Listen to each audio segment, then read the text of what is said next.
40 சம்ஸ்காரங்கள் தொடர்கிறது. பாகம் 2. இப்படிப்பட்ட கர்ம அனுஷ்டானங்களை முக்கியமாகச் சொல்லி அவற்றோடு கூடவும் அவற்றை செய்வதால் ஏற்படுகிற சித்த தெளிவின் மூலமும் கடைபிடிக்க வேண்டிய அஷ்ட குணங்களையும் தர்மசாஸ்திரங்களில் சொல்லியிருக்கிறது. இவற்றில் கௌதமரும் ஆபஸ்தம்பரும் செய்துள்ள சூத்திரங்கள் அதிக பிராபல்யத்தோடு இருக்கின்றன. ஸ்மிருதிகளில் மனு செய்தது பிரபலமானது. ஆபஸ்தம்பரும் கௌதமரும் எல்லோருக்கும் பொதுவானவைகளை எழுதியிருக்கிறார்கள். ஆபஸ்தம்பர் தனியாகவும் ஒவ்வொரு பிரிவினருக்கு உள்ள தனித்தனி தர்மங்களையும் சம்ஸ்காரங்களையும் எழுதியிருக்கிறார். கௌதமர் 40 சம்ஸ்காரங்களையும் 8 ஆத்ம குணங்களையும் சொல்லியிருக்கிறார். ஜீவன் உடம்பை விட்டு பிரிந்தவுடன் நேரே பிரம்மலோகத்திற்கு போய்ச் சேர இந்த 48ம் காரணங்களாக இருக்கின்றன. இவைகளால் ஈஸ்வர சந்நிதானத்தில் போயிருக்கலாம். அது பரம ஞானியின் சந்நிதானத்தில் இருப்பது போல் இருக்கும். அசையாமல் ஆனந்தமாக இருக்கலாம். லோகத்தை நடத்தும் ஈஸ்வரன் லோகாதீதமாக அரூபமாகிற பொழுது நாமும் அதோடு அதாக கலந்து விடலாம், அத்வைதமாகிவிடலாம். அதுவரை அவனுடைய லோகத்தில் சாலோக்கியமாக இருந்து அப்போது அவனோடு கரைந்து சாயுஜ்யமாக வாழலாம். இந்த 40 சம்ஸ்காரங்கள் கைகால் முதலியவைகளை ஆட்டிச் செய்ய வேண்டும். ஓர் உத்தியோகம் செய்ய வேண்டும் என்றால் கையை காலை ஆட்டியும் வாயை அசைத்தும் பேசியும் செய்கிறோம் அல்லவா? அப்படித்தான் இதுவும். யார் இந்த 48ஐயும் அனுஷ்டிக்கிறானோ அவன் நேராக பிரம்மலோகத்திற்கு போகிறான். கஷ்டம் சுகம் என்பவை இல்லாத ஊருக்கு போகிறான். கஷ்டமும் சுகமும் இல்லாமல் எப்பொழுது இருக்கும்? இந்த இரண்டையும் ஏற்படுத்தியவனிடம் போனால்தான் அப்படி இருக்கலாம். ஆத்ம குணங்களை ஆத்ம சக்தி என்று சொல்லுகிறார்கள். இது சமீபகால பத்திரிகை வார்த்தை. பழைய தமிழ் சம்ஸ்கிருத புத்தகங்களில் ஆத்ம சக்தி என்ற வார்த்தை இல்லை, ஆத்ம குணங்கள் தான் சொல்லப்பட்டிருக்கின்றன. அவை 8. இவற்றை முன்பே சொன்னேன். அக்னியின் முக்கியத்துவம். நிஷேகாதி சம்சானாந்தம் 40 சம்ஸ்காரங்கள் சொல்லப்படுகின்றன. அதாவது தாயார் வயிற்றில் எந்த தினத்தில் தேககரணமாக இந்த கரு இருக்க ஆரம்பித்ததோ அந்த நிஷேகம் முதல் தேகம் அக்னிக்கு ஸ்மசானத்தில் ஆகுதியாகின்ற வரைக்கும் 40 கர்மாக்கள் செய்யப்பட வேண்டும். நிஷேகம் அக்னி சாட்சியாக செய்யப்படுகின்றது. கடைசியில் ஸ்மசான கர்மாவும் அக்னியிலேயே செய்யப்படுகின்றது. வாழ்நாள் பூராவும் அக்னியை அணையாமல் காத்து வர வேண்டும். பிரம்மச்சாரி தினந்தோறும் சமிதாதானம் பண்ணி அக்னி காரியம் செய்ய வேண்டும். அக்னி சாட்சியாக விவாகமான பின் கிரகஸ்தன் ஔபாசனம் என்பதை அக்னியில் செய்ய வேண்டும். வானப்பிரஸ்தனுக்கு கஷாக்னி என்று ஒரு அக்னி சொல்லப்பட்டிருக்கின்றது. அது காட்டில் செய்வது. சந்நியாசாசிரமத்தில் மட்டும் அக்னி இல்லை. சந்நியாசியிடம் ஞானாக்னி இருக்கின்றது. அவனுடைய பிரேதத்துக்கு அக்னி சம்ஸ்காரம் கிடையாது. புதைப்பது என்பது மரியாதைக்காக செய்வது. நியாயமாக அவனுடைய சரீரத்தை 4ஆக வெட்டி காட்டில் 4 திக்கிலும் போட்டுவிட வேண்டும். அங்கே உள்ள பிராணிகளுக்கு ஆகாரமாகும். ஜனங்களுக்கு உபத்திரவம் இல்லாமல் இருப்பதற்காக காட்டில் போட வேண்டும் என்று சொல்லப்பட்டிருக்கின்றது. அப்படி செய்யாவிட்டால் புதைத்து அதன் மேல் மரம் செடிகளை வைக்க வேண்டும். காட்டில் போட்டால் பிராணிகளுக்கு ஆகாரமாகின்றது, புதைத்தால் மரங்களுக்கு எருவாக ஆகின்றது. இப்பொழுது பிருந்தாவனம் கட்டுவது முதலியவை மரியாதையால் செய்பவை. பில்வம் அஸ்வத்வம் முதலிய பெரிய மரங்களை சந்நியாசியை புதைத்த இடத்தில் வைக்க வேண்டும் என்றுதான் சொல்லப்பட்டிருக்கின்றது. எல்லா ஜாதியாருக்கும் அக்னிகாரியம் உண்டு. விவாக காலத்தில் எல்லா வர்ணத்தாரும் ஔபாசனம் பண்ண வேண்டும். பிறகு எல்லாரும் அந்த அக்னியை காப்பாற்ற வேண்டும். இப்பொழுது பார்சி என்கின்ற பார்சீகர்கள்தான் அக்னியை காப்பாற்றி வருகின்றார்கள். அவர்களுடைய மத கிரந்தத்திற்கு ஜண்டவஸ்தா என்று பெயர். சந்தோவஸ்தை என்ற வேதபாகம் அப்படி வந்திருக்கின்றது. ஜொராஸ்திரர் என்பவர் அவர்களுடைய ஆச்சாரியார். அந்த பெயர் சௌராஷ்டிரர் என்பதன் சிதைவுதான். ஈரான் தேசம் அவர்களுடையது. ஆரியன் என்பது ஈரான் என்று மாறிவிட்டது. அவர்கள் அக்னி அணைந்து போனால் அதிக செலவு செய்து பெரிய பிராயச்சித்தம் பண்ணிக்கொள்வார்கள். நம்மிடத்தில் அக்னிகாரியம் இந்த நூற்றாண்டு தொடக்கத்தில் இருந்து குறைந்து விட்டது. வாழ்க்கை மாறிவிட்டது. ஸ்ரத்தை இருந்தால் இந்த உத்தம சம்பத்தை காத்து வைத்துக் கொண்டிருக்கலாம். ஸ்ரத்தை இல்லாததற்கு இந்த கால படிப்பு ஒரு முக்கியமான காரணம். இந்த தேகத்தையும் கடைசியில் ஆகுதியாக தேவதைகளுக்கு ஹோமம் செய்துவிட வேண்டும். அதற்காகத்தான் பிரேதத்துக்கு நெய்யை தடவி அதையும் ஒரு திரவியமாக ஹோமம் பண்ணுகின்றார்கள். அதுதான் தகன சம்ஸ்காரம். சம்ஸ்காரங்களின் பெயர்கள். ஜீவாத்மாவுக்கு பரிசுத்தி ஏற்படுத்துவதற்காக 40 சம்ஸ்காரங்கள் சொல்லப்பட்டிருக்கின்றன என்று சொன்னேன்.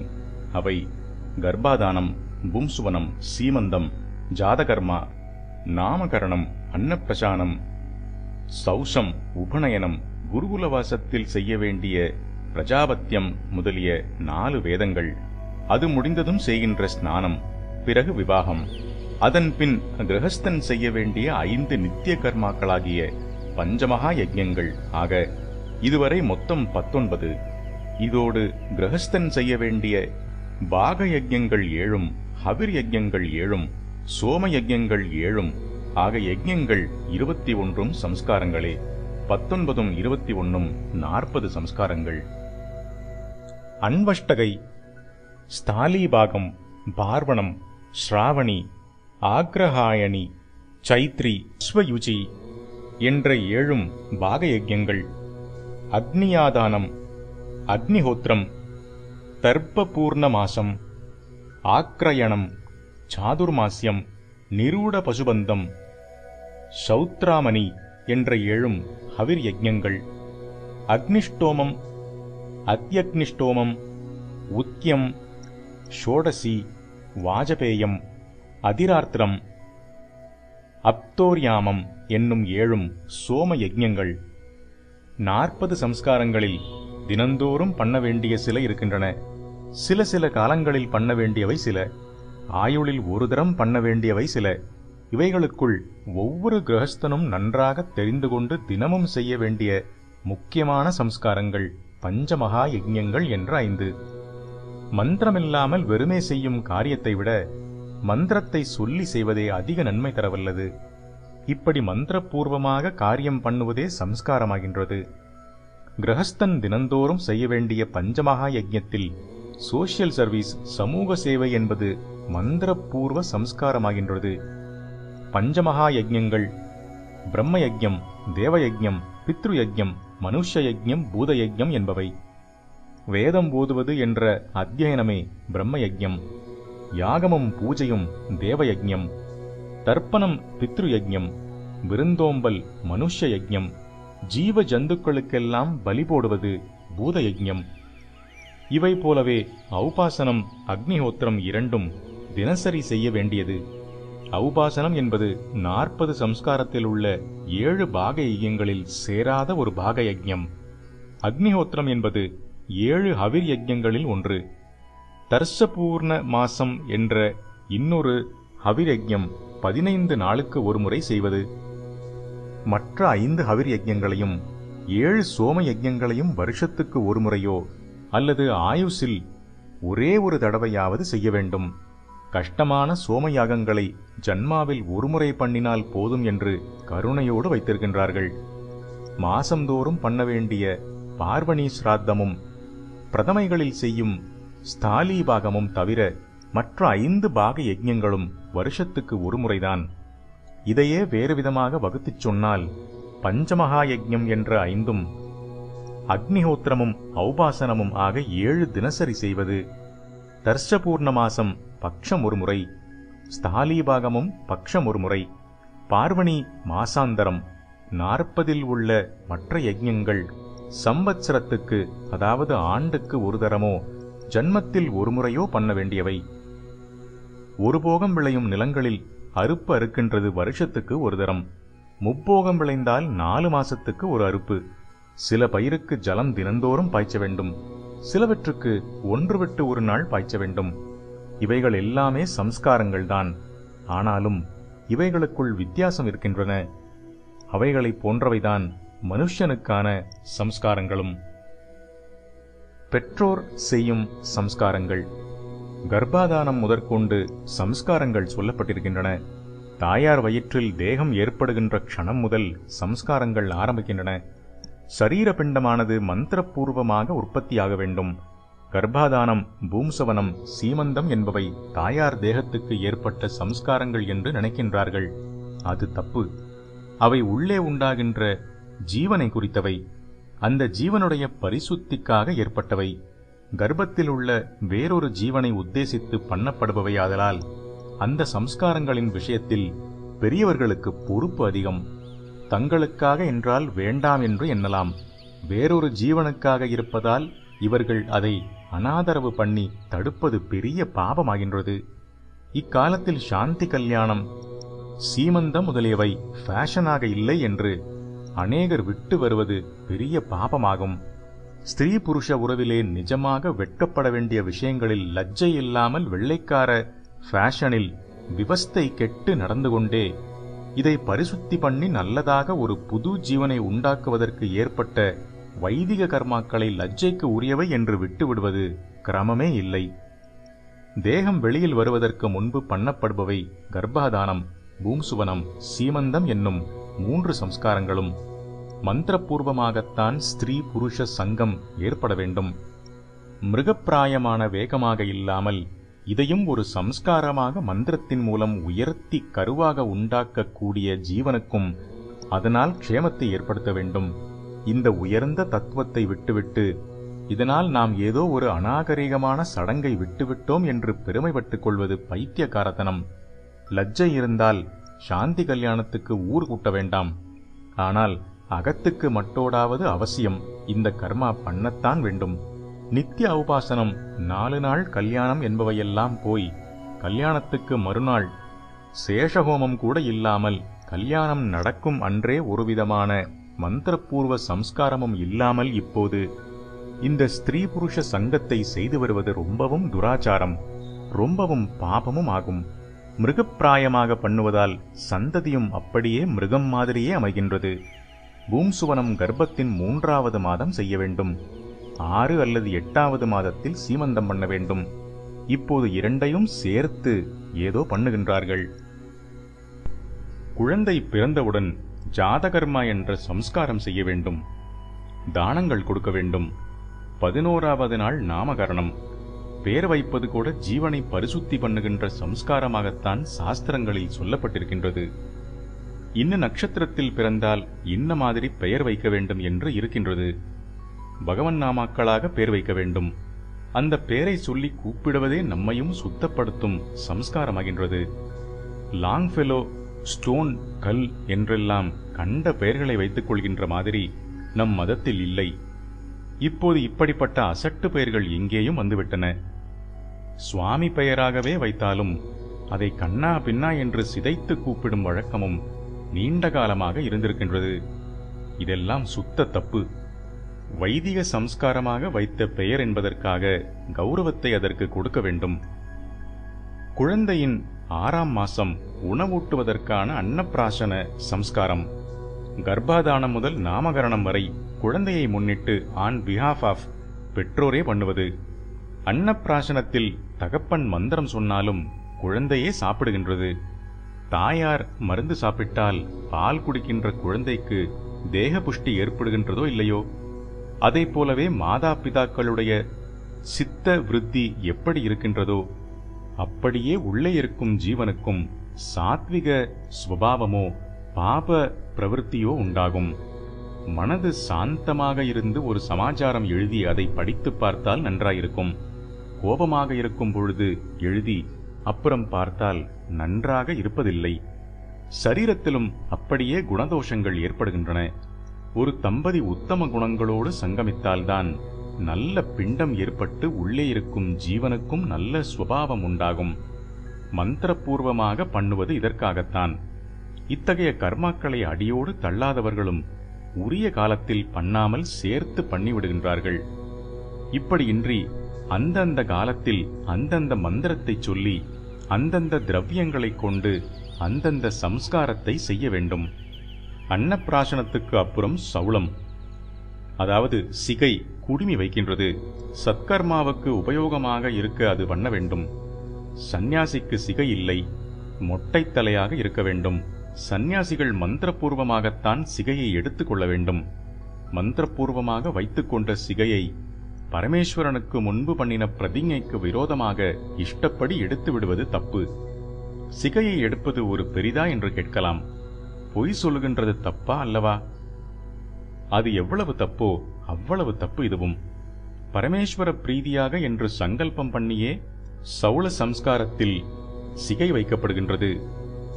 அப்படி வைத்துக் கொண்டதை கிள்ளுக்கீரையாக எண்ணி மனம் போனபடி எடுத்தால் அந்த பரமேஸ்வரனிடமே பொய் சொன்னதாக ஆகவில்லையா? சிவலிங்க பிரதிஷ்டை செய்கின்றார்கள். வேல் சாளக்கிராமம் வைத்து பூஜை செய்கின்றார்கள். பின்பு கோபித்துக் கொண்டு எடுத்து எரிந்து விடலாமா? அகஸ்மாத்தாக போனால், திருடன் கொண்டு போனால் பாதகமில்லை. நாமாக வைத்ததை நாமாக வேண்டுமென்று மாற்றுவது பெரிய தப்பு.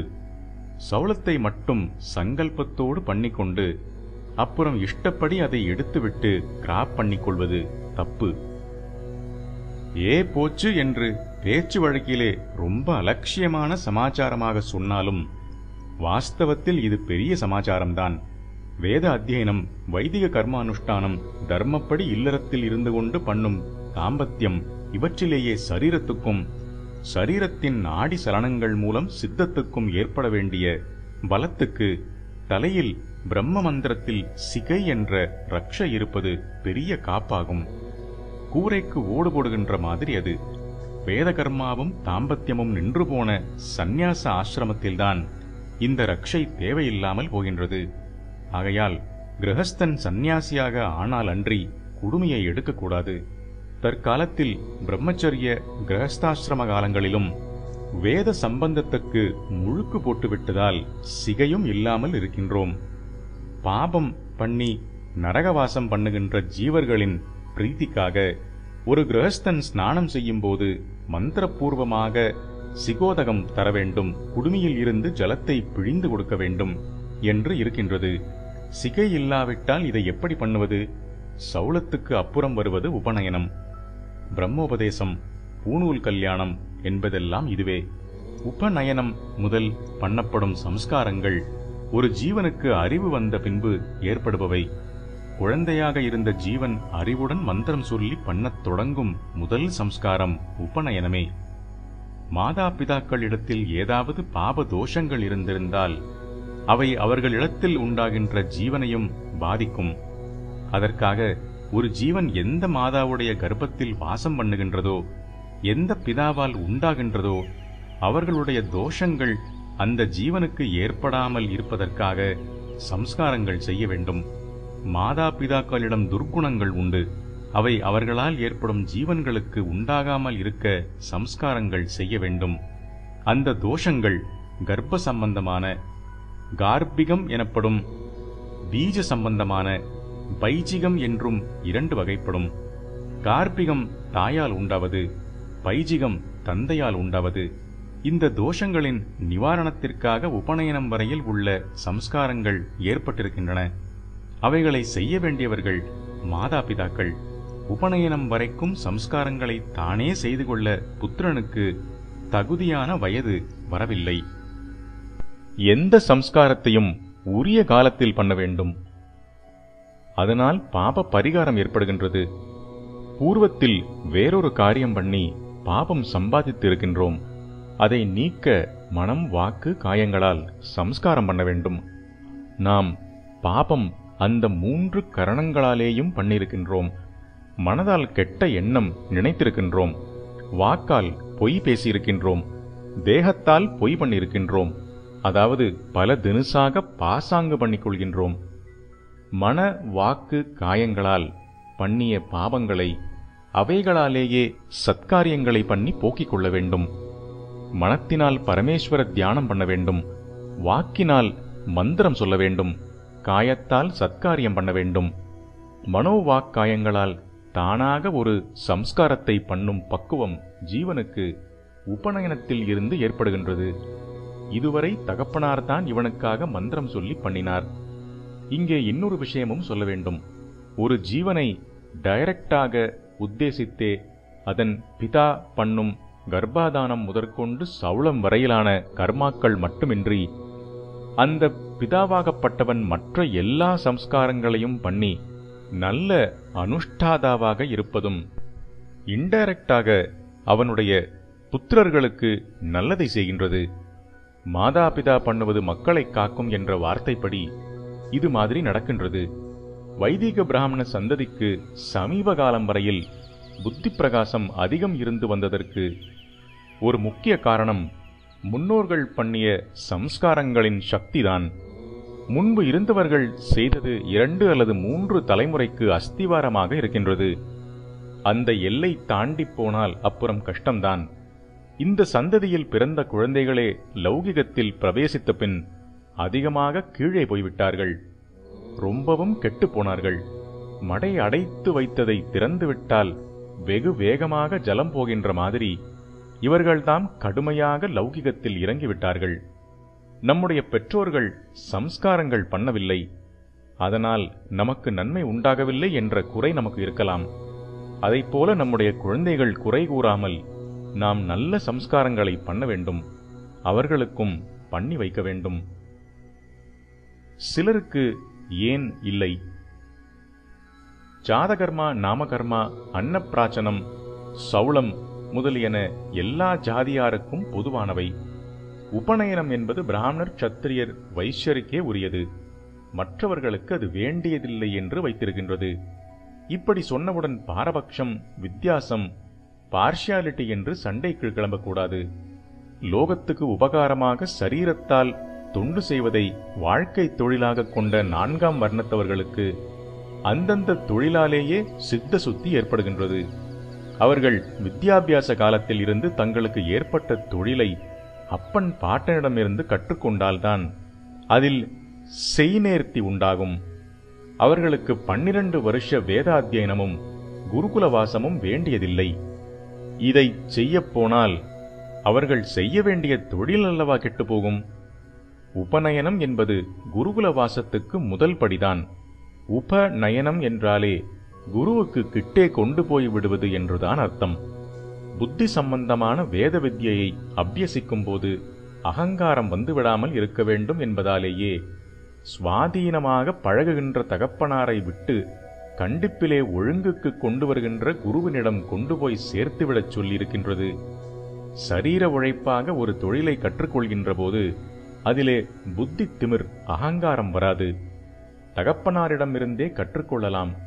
சரீர சேவை செய்கின்றவர்களுக்கு உபநயனமும் குருகுலவாசமும் அவசியமில்லை.